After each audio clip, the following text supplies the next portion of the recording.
So what is up guys, Killerkev today back with a brand new episode of 5 new console mods to hit the Bethesda.net website this week. This is going to be episode 365 within my series, but without further ado guys, let's just jump straight into the video.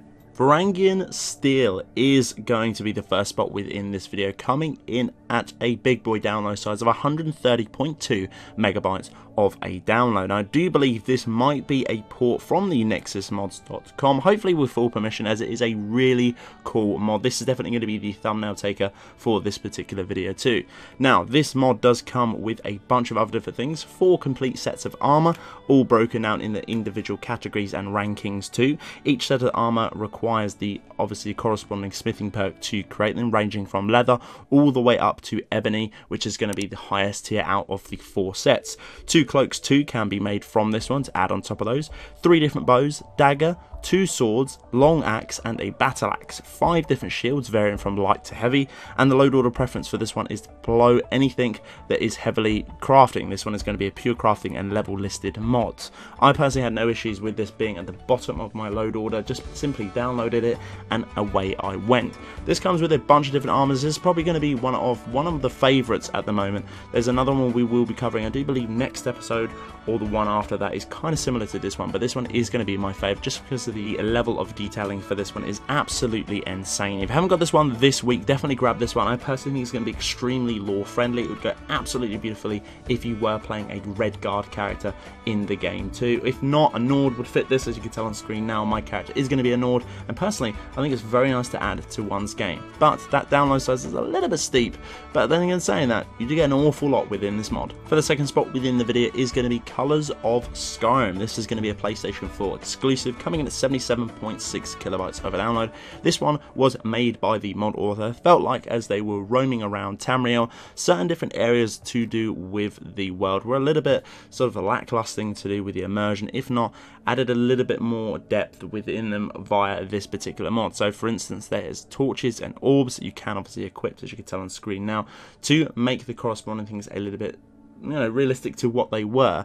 Orbs are obviously going to be floating above your head via a spell. Torches are going to be going into caves, dungeons and etc. if you do see fit to use those. I'm only going to be showcasing the torches within this one, but it's the same attributes as those as it would be via the spells. For this one I am going to be using the blood one, which obviously turns the atmosphere or the circulating area to do with that area circumference of the spell or the torch to red. Blue is going to be for blue, and so on and so forth. You basically get what I'm going on about here. If you want to go and check out a full synopsis of everything that you do get within this mod and the location, pretty self-explanatory, but everything that does break down within this mod, go over to the Bethesda.net website and have a little look. I personally thought this is really cool. Love the idea behind it. They would be better as rings, not torches. Orbs, 90 seconds as well is not a lot, as you will have to keep recasting these. Maybe this is a ring as then, or a necklace, as these will be then a permanent effect via that. Hopefully we can see that, but overall the concept to do with this mod is absolutely awesome. But again, if it was optimized a little bit better, it would be absolutely brilliant. For the third spot within this video is going to be a mod simply called Better Embers. This one is going to be coming over from the nexusmods.com, hopefully with full permissions, as I really would like to keep this one and showcase it in other videos too, to do with immersion. For this one, it is simply does what it says on the tin. If you want to check out a full gallery of what this actually breaks down from vanilla to corresponding to this mod, there's actually a link to the nexusmods.com within its own description on the Bethesda.net website if you want to check out a comparison of what it changes. Might not see it on screen now, but definitely does within game. Now for this one, it is a request to improve the Embers for a smaller file size. Obviously the other mods out there that do create these texture mods are really kind of high. They are sort of kicking around about 40, but for this one it is squashed down and compiled into a 4.7 megabyte file, which is really nice indeed. I personally will be keeping this one, as it is a small difference, but added on top of everything else, it is going to be absolutely brilliant. For the penultimate spot within the video is going to be Ruins Clutter in improved. This is coming in a whopping size of 204 megabytes of a download, but do not let that put you off. If you are playing a lore-friendly game and you just want your game to look a lot better, if you're just sort of using minimalistic mods and want to sort of ramp up the quality of the game, this is definitely going to be a steal for you, ladies and gentlemen. That is for sure. For this one, it changes a hell of a lot of stuff to do with the clutter. It may not seem like clutter either, mainly like candles, puzzle pieces, alchemy, enchanting tables too, loads of other different things. The textures on these are going to be absolutely flawless, as you can tell on the screen now via some of the screenshots of this. This covers so much, I couldn't actually get any footage of it.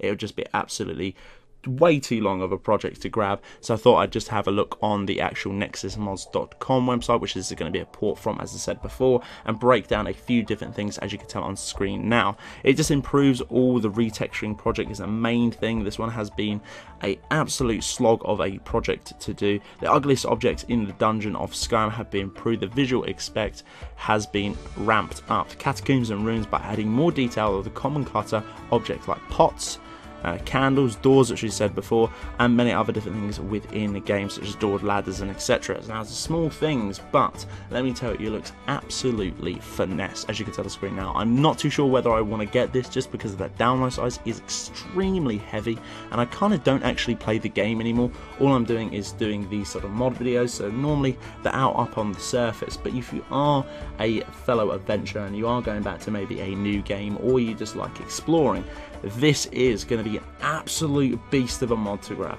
Fletchers Knife is going to be the next spot within this video, coming in at 8.8 megabytes of a download.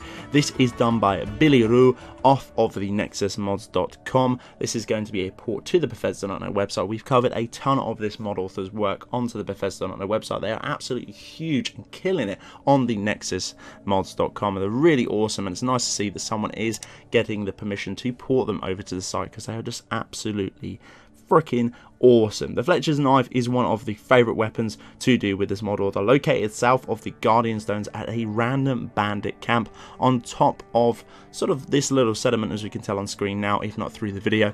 This is a perfect play for anyone who's playing a survivalist or even a hunter's playthrough. Absolutely brilliant. Love the textures too. Obviously, I've got the XP32 animation skeleton model, which allows me to have the dagger on the back of the hip, and as well with the animation of pulling it out, so it looks absolutely finesse. Did a video on all my animations of 2018. If you want to go and check that out, there'll be a little card darting around somewhere. If not, ask me, hit me up in the comments, and I'll plug it in. But overall, this knife is absolutely insane. It's very meaty indeed. I'm personally going to be cloning this one, as in duping it via the cheat rooms, and up to you what you do with it, but 2 of these would be absolutely insane with an assassin. So guys, that's the end of this video. Hopefully you guys did enjoy. This has been episode 365 within my series. Guys, if you did enjoy, I would very much appreciate a like on the video. It does help me out an awful lot. If you're new around here too, make sure to click that subscribe button. Right next to it as well, there is going to be a little bell icon. If you click that, you will get a notification for every single time I post one of these bangers onto the channel. But until the next one, guys, Killerkev here, and Killerkev out.